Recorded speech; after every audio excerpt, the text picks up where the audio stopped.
안녕하세요, 콩알탄입니다. 별이 되어라2. 오늘은 드디어 한 달간 기다리던 첫 신캐 아샤가 나왔습니다.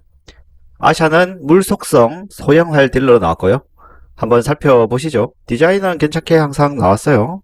일단 스킬을 한번 보시면 패시브부터 보셔야 돼요. 패시브가 아샤의 공격에 피격된 적에게 바다 파편을 부여합니다. 그래서 이 녀석한테 이게 파편이 부여가 되면 최대 중첩이 되거나 얘가 죽으면 쭉 빨아들이면서 소용돌이가 나오죠. 그 추가로 내성 누적 임계치가 감소한다. 그래서 내성이 늦게 뜬다는 거죠. 이게 10중첩이 되면 소용돌이가 터진다는 거고, 바다 파편 같은 경우는 이 친구가 공격력 주는 피해 CP가 35%씩 증가합니다. 한 마리당. 근데 이게 5중첩이 돼요. 그러면 어마어마하죠. 거의 170% 가까이 올라가는데, 실질적으로 보스 단일 딜을 때릴 때는 그냥 35%라고 보시면 되고, 청개같이 특정 상황에 여러 마리 나오는 거 빨리 잡아야 되잖아요. 그럴 때는 확실히 효과가 클 것 같아요. 이번에 마수전선 같은 경우도 쪼를 넣은 게 이게 이유지 않나 싶긴 합니다. 여러 마리 때려서 공뻥을 해라. 그래서 바다 소용돌이 같은 경우도 이제 462%로서 상당히 퍼센트가 높아요.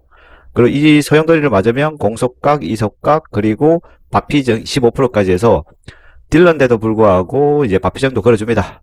그러니까 평타는 뭐 크게 없고요. 1스가 파도의 금결이죠. 적에게 접근해가지고 이게 빠르게 때리고 뒤로 물려나죠. 동시에 아시아는 공격 능력을 올려주는 그림자 물결을 획득한다. 이게 약간의 데스크라운 1스 같은 느낌이긴 합니다. 그래서 때리고 퍼센트는 크게 높진 않아요. 262%. 그래서 주는 피해 25%, 공증 20%.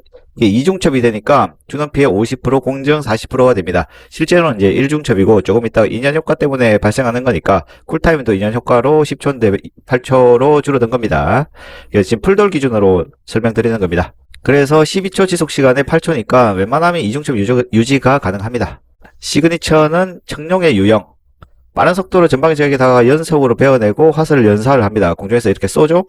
그리고 물러나면서 어둠의 해류를 획득한다. 기본적으로 1스나 시그니처 쓰고 나면 버프를 받는다 보시면 돼요. 그래서 퍼센트는 그렇게 안 높아요. 118%, 76%.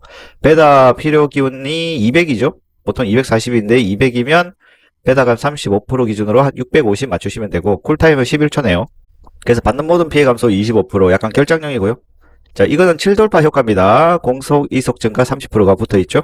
바다 파편 추가 부여가 2개. 근데 50% 확률이야. 그래서 약간 이 녀석도 로또 딜이 있습니다. 이게 터지는지 안 터지는지에 따라서 딜이 들쭉날쭉합니다. 지속시간은 8초네요. 자, 그러면 인연 효과를 볼게요.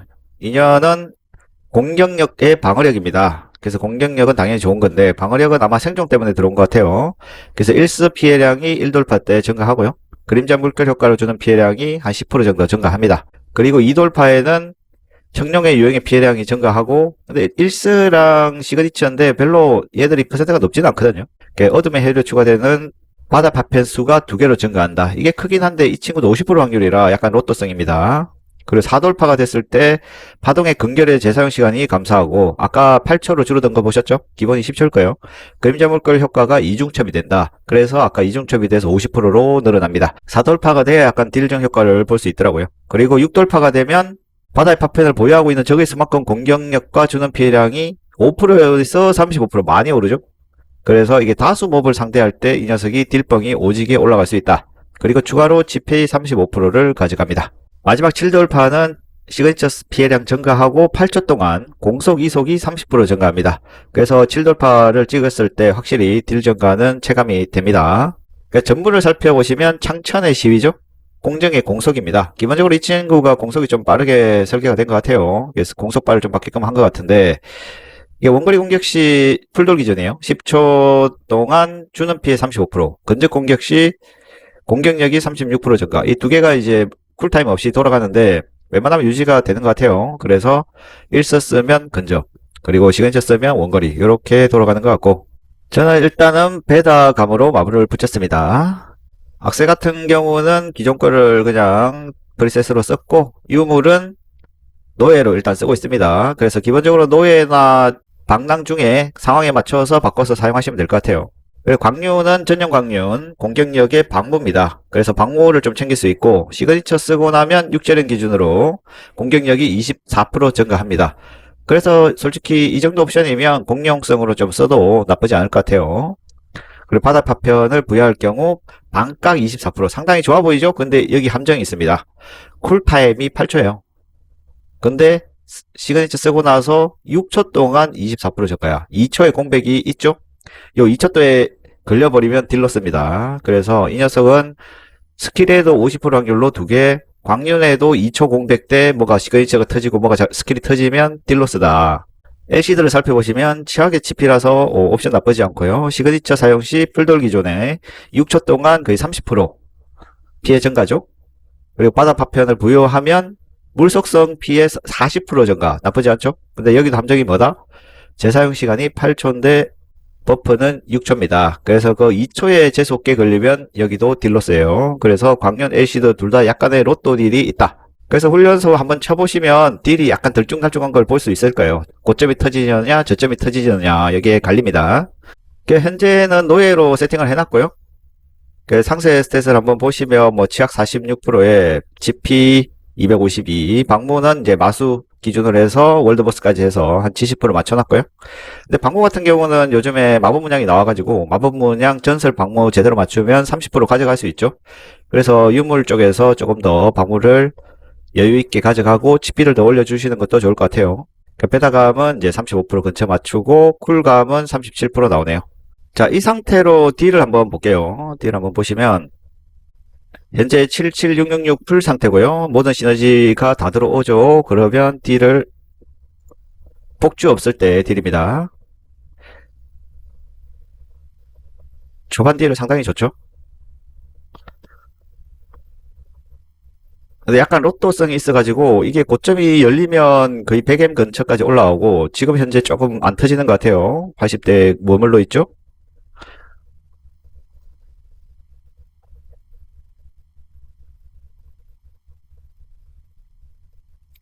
90 넘었고요. 기본적으로 한 95M 정도 나오는 것 같아요. 현재 제 세팅에. 1번 딜은 한 95M 정도라고 보시면 될 것 같고 평균입니다. 고점 저점 차이가 조금 있다는 거 감안하시면 될 것 같고요. 그래서 파레리랑 솔직히 큰 차이는 안 나요. 파레리도 전부 들었을 경우 충분히 이 정도 딜을 뽑기 때문에 파레리가 있다면은 살짝 고민을 해볼 필요가 있다. 그리고 폭주를 켰을 때 한번 볼게요.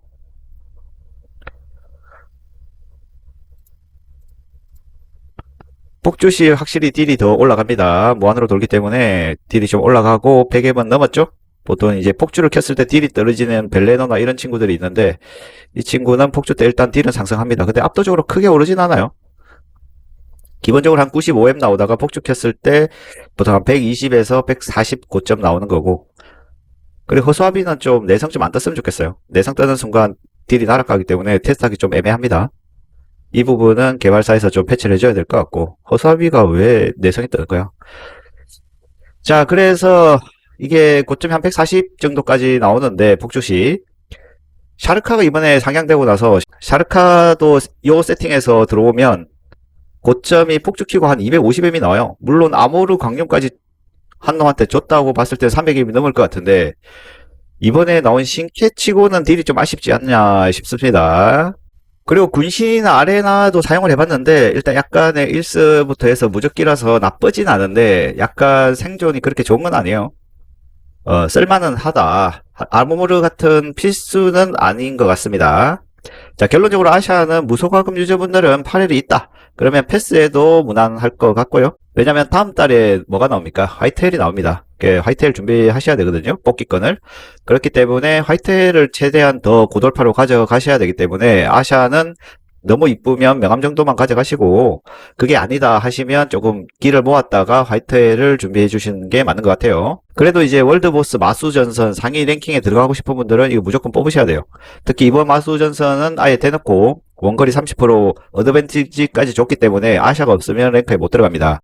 그래서 뭐 나중에 월드보스도 마찬가지 아시아가 확실히 딜러로는 나왔기 때문에 나는 랭킹에 들어갈 거야 하시는 분들은 무조건 뽑아야 하는 영웅은 확실합니다. 그리고 이제 특정 상황 특히 천개가 되겠죠. 불속성 뭐 다스몹을 시간 안에 잡아야 되잖아요. 그러면 라이나라 딜로 만약에 부족이 뜬다. 그러면 아샤가 5마리 중첩을 걸면 딜뻥이 오지게 되겠죠. 그러면 그때는 이 녀석이 키맨이 될 수 있다. 하지만 현재 60층까지는 라이나라로 충분합니다. 저도 60층을 깼잖아요. 하지만 그 이상층이 나왔을 때 아샤가 약간의 필수가 될 수도 있지 않을까라는 생각을 해봅니다. 자, 그러면 아샤를 뽑아야 할지 말아야 할지 결정하는 데 도움이 좀 되길 바라면서 오늘 영상은 마칠게요. 이상 콩알탄이었습니다. 감사합니다. 빠이염.